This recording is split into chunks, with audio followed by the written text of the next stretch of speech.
Hey everybody, I wanted to talk to you for a quick minute about the false grip. This is something you'll hear referenced specifically in CrossFit when we talk about muscle ups.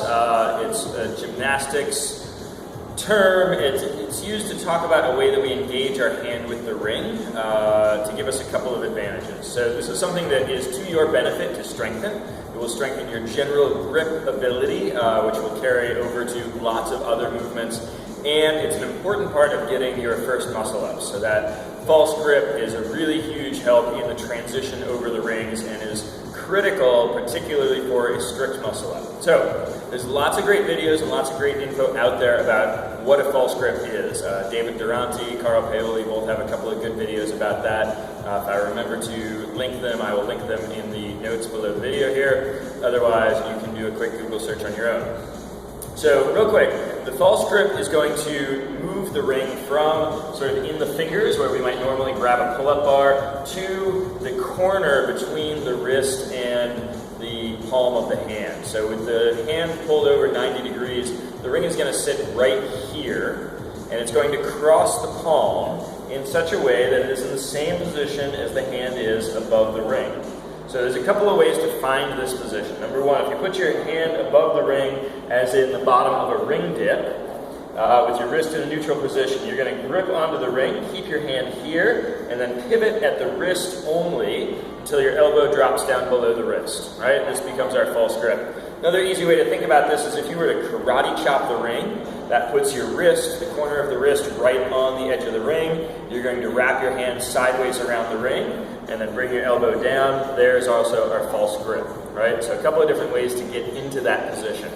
This is a difficult position to hold, especially for those of us who do a lot of typing or mousing or smartphoning or whatever it is that we do in today's world. So what I think a lot of these videos are missing is a way to get you into that range of motion if this is something that is really difficult for you.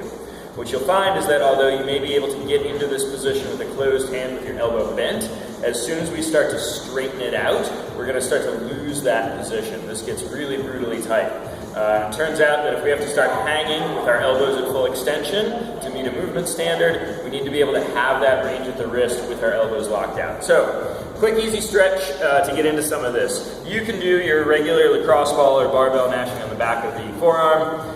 This is going to be a quick and easy way to help stretch some of these tissues out also before or after you do a heavy muscle up or false grip related session.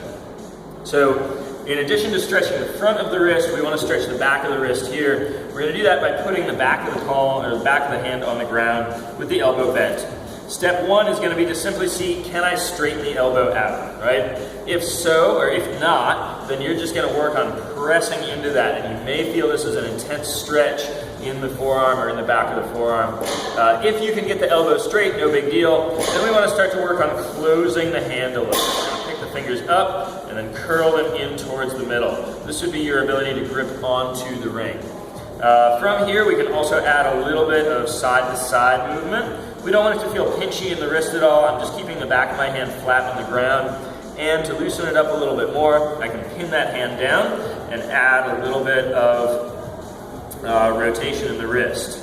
I can also do a form of a wrist push-up where I start with both hands flat on the ground and push up onto the back of my fingers. So here I'm trying to push the ground away from me. You can do sets of 5 or 10 of those. It's a good way to get the wrist moving in that range of motion and start to strengthen it a little bit. We want to take that stretch a little bit further, make it just a little bit more intense, because why not? We're going to start with the back of the hand flat on the ground and the elbow at about 90 degrees. Here, I'm going to bring my hand up, I'm going to curl them in, and I'm going to finish that curl with my other hand. Then I just pin that there, so I'm pinning the fingers against the palm of my hand. Now, I can see if I can straighten that elbow out, and that gets to be really intense. Lots and lots of fun to be had there with the hand fully closed. Once I get into that intense stretch, I'm going to see if I can open the hand up against the hand that's pinning it together. So, elbow bend, close the hand, pin it down, straighten the elbow out. Now I'm going to open the hand, really press hard against that other hand, and relax and see if I can move just a little bit deeper into that stretch.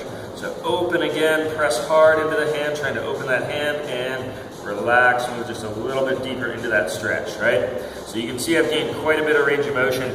That's going to help me a lot when I get into that hanging with a straight arm below the rings in that muscle up position, or in any other ring-related movement that needs that false grip. So hopefully that's been helpful. If you have any other questions, don't hesitate to ask, and have fun.